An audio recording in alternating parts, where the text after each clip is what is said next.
Bedsheet open ಮಾಡಿದ್ರೆ ಮಗಳು ಈ ಪರಿಸ್ಥಿತಿಯಲ್ಲಿ ಇದ್ದಾಳೆ, ಪಕ್ಕದಲ್ಲಿ ತಂದೆ ಸತ್ತೋಗಿದ್ದಾರೆ, ಮನುಷ್ಯತ್ವ ಅನ್ನೋದು ಸತ್ತೋಗಿದೆ. ಯಾಕೆ ಹೇಳ್ತಿದ್ದೀನಿ ಅಂದ್ರೆ ಫಸ್ಟ್ ಈ ವಿಡಿಯೋನ ಸಂಪೂರ್ಣವಾಗಿ ನೋಡಿ ನಿಮಗೆ ಗೊತ್ತಾಗುತ್ತೆ. 2015ರಲ್ಲಿ ಓಂ ಪ್ರಕಾಶ್ ಮತ್ತೆ ರಶ್ಮಿ ಅಂತ ಇಬ್ರು ತಂದೆ ಮಗಳಿರ್ತಾಳೆ.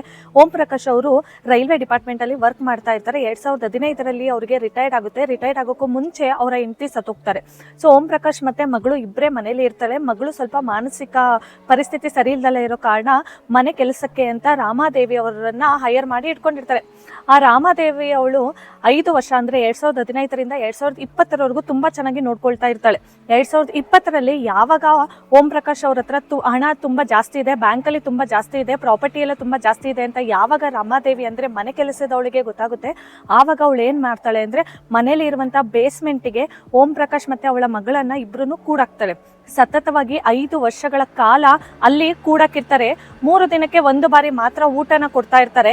ಈಗ ರೀಸೆಂಟ್ ಆಗಿ ಏನಾಯ್ತು ಅಂದ್ರೆ ಅವ್ರಪ್ಪ ಅಂದ್ರೆ ಓಂ ಪ್ರಕಾಶ್ ಸತ್ತೋಗ್ತಾರೆ. ಆವಾಗ ಅವರು ಮನೆ ಕೆಲಸದವರು ಆಲ್ರೆಡಿ ಪ್ರಾಪರ್ಟಿ ಆಗಿರ್ಬೋದು, ಹಣ ಆಗಿರ್ಬೋದು ಎಲ್ಲದನ್ನು ಕೂಡ ತಗೊಂಡಿರ್ತಾರೆ. ಸೊ ಪಕ್ಕದ ಮನೆಯವ್ರಿಗೆ ಓಂ ಪ್ರಕಾಶ್ ಅವರು ಸತ್ತೋಗಿದ್ದಾರೆ, ಅವ್ರ ಫ್ಯಾಮಿಲಿಗೆ ತಿಳಿಸಿ ಅಂತ ಹೇಳ್ಬಿಟ್ಟು ಮನೆ ಖಾಲಿ ಮಾಡ್ಕೊಂಡು ಹೋಗ್ತಾರೆ. ಆವಾಗ ಅವರ ಅಣ್ಣ ಬಂದು ನೋಡಿದಾಗ ಶಾಕ್ ಆಗ್ತಾರೆ. ಮನೆ ಎಲ್ಲ ಚಿಲ್ಲಾಪಿಲ್ಲಿ ಆಗಿರುತ್ತೆ.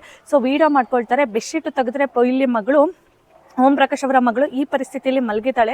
ಬರೀ 3 ದಿನಕ್ಕೆ 1 ಬಾರಿ ಊಟ ಸಿಗ್ತಿರೋ ಕಾರಣ ಬರೀ ಬಾಡಿಲಿ ಬರೀ ಮೂಳೆ ಕಾಣಿಸ್ತಾ ಇದೆ. ಪಕ್ಕದಲ್ಲಿ ಓಂ ಪ್ರಕಾಶ್ ಸತ್ತೋಗಿರ್ತಾರೆ. ಸೊ ಈ ಪ್ರಪಂಚದಲ್ಲಿ ನಾವು ಯಾರನ್ನು ನಂಬಕ್ಕಾಗಲ್ಲ.